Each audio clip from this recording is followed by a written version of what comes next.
So, collaborative robots, what are they? Okay, so there's several definitions for collaborative robotics. A collaborative robot is a robot that's designed for direct interaction with a human within a defined workspace. So traditional robotics, as we know, are traditionally fenced in, and you have no interaction between the human and the robot directly. A collaborative workspace is that safeguarded space where the robot and the human can perform tasks simultaneously together.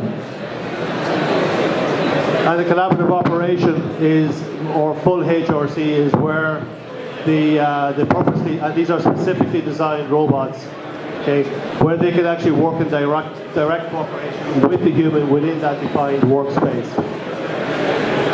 So this diagram here will show the progression in the various states of robot operation. So if we look at the traditional one that we all know, is that traditional is articulated 6-axis robots. They're fenced in. The operator is completely separate from the robot.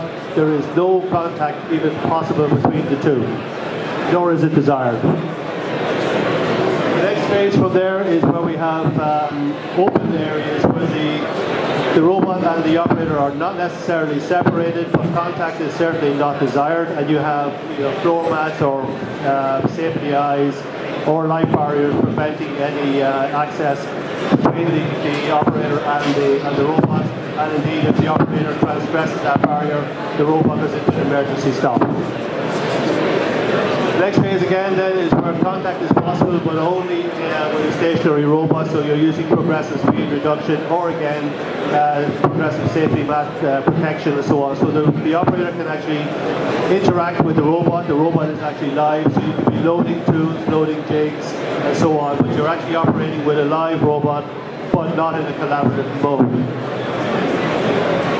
Then we talk about an area about the shared workspace, where contact is not necessarily desired, but it is possible. So the robot has to be designed to be safe with the human operator.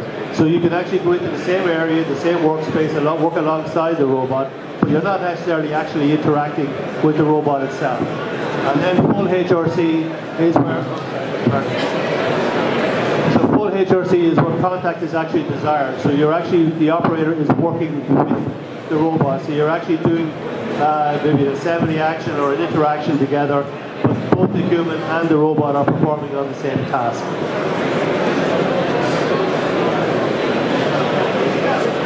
So why do we want this? And what are the benefits? So there have been lots of applications throughout the years where standard articulated robots are simply not suitable because of the design or the motion that they have. So they're strictly point-to-point robots, and they're programmed to do a specific task in a specific way.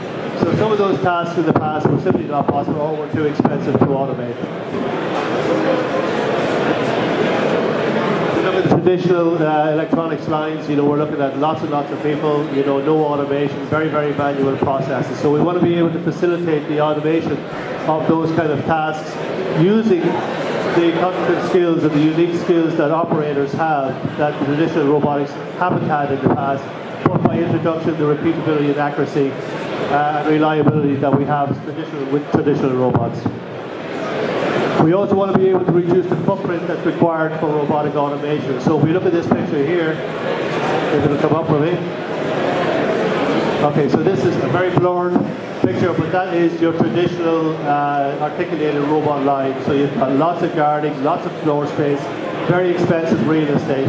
So you're looking to try and reduce the cost in the amount of floor space that you take up. And when you use collaborative robotics, you're getting rid of all that fencing and all that corralling. So you reduce your overall footprint cost, which initially means that you reduce lighting costs, the heating costs, and everything else that's associated with the real estate.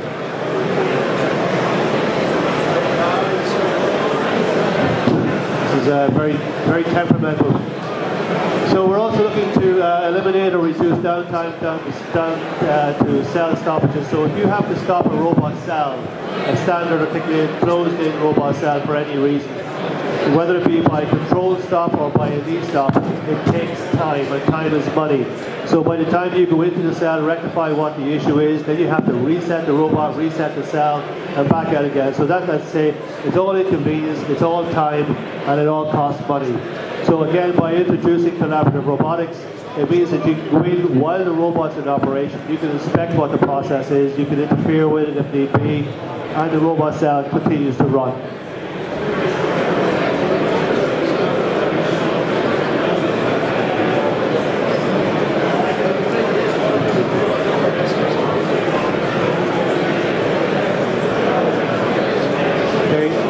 So we're also going to provide flexibility across multiple manufacturing stations. So if we think of most installations that we will see with robotics, you will see machines, you will see fixed installations, so they're fixed capital costs.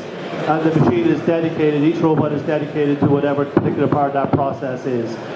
So the reality of it is, as manufacturing changes, the batch sizes are much smaller, the machines are more variable, so you want to be able to have the flexibility to move from machine to machine, from process to process. So we can do that using manual guided vehicles to locate the bin, but as I say, it allows you to move from process to process and get the payback out of the machine that you've just invested in. So you're getting full utilization out of the capital investment.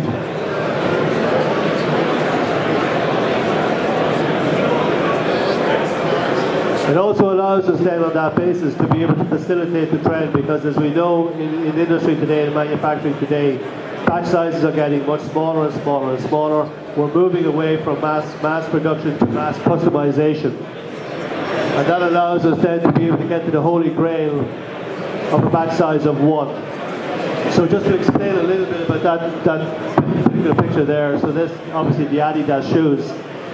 So traditionally companies like Adidas manufacture, and they manufacture in the Far East, and they manufacture in very, very high volumes. So it's the same product, size 7, size 10s and so on, shipped in 40-foot trucks, and very little customization allowable in it. But automation such as what we're doing here now allows a factory like Adidas to move back to a high-cost center such as Germany, where they now have their state-of-the-art factory literally producing single-size shoes in single boxes to your design. So you can sit on your laptop at home at night on a Sunday night, decide what design you want your shoes to be, place your order, and a week later you will have your shoes delivered.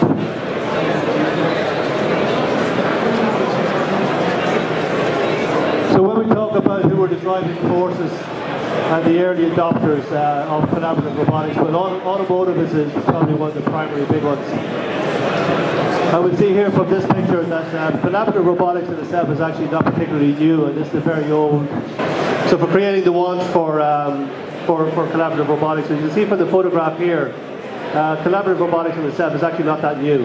This is a 20-year-old picture, but it's using a handheld enabling device to move a very, very large articulated robot for programming the dry ice removal or cleaning of complex molds, which would be very, very difficult to program by hand. Well, you can see here using collaborative robots for doing some very, very sensitive applications, so similar to assembling gearboxes, drivetrains and so on, where the slightest little nick or scratch on the components will end up in a gearbox failure maybe 20,000 miles down the road. So you're using the sensitivity of the collaborative robots, and you're also able to walk in, and as the assembly process is going on, you can inspect it using the skills, the cognitive skills of the operator themselves. So again, here we see powertrain. Anybody that's assembled or put a grommet into a piece of steel, whether it be an electrical panel or, as is shown here, the other body of the car, you'll know that you have to find that sweet spot. You can't just press in a grommet. You have to kind of press it around and get that sort of sweet spot. When you find the sweet spot, you pop it home. You can do that now with certain collaborative robots where you're using the sensitivity, the force torque control, to be able to give you that sensitive feedback and let you know when you hit the sweet spot and pop it in. The electronics market, another big driver. We spoke about that a little bit earlier on. I know you probably couldn't hear me. Maybe you can hear me a little bit better now. But again, you're talking about processes where you really don't want long lines of automated robotics with lots of guarding and lots of footprint and so on, because footprint in the electronics industry is a critical item. So they want to have the operators working alongside the robots in very, very small, as you can see here, very, very confined spaces. The aerospace is another big adapter, but on a much different scale. So So you see here, again, we have collaborative robots, although they are very, very large industrial robots, but they are also on autonomous AGVs. And these have been used for drilling, riveting, polishing, and so on. But there's no guarding, there's no fencing, and there are operators working in and around these areas. So it's using a different type of collaborative technology, but collaborative robotics nonetheless. The medical sector.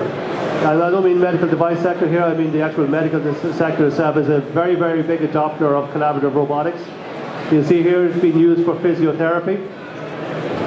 These are MRI scanners, such as, I think there's one of these in the Hermitage.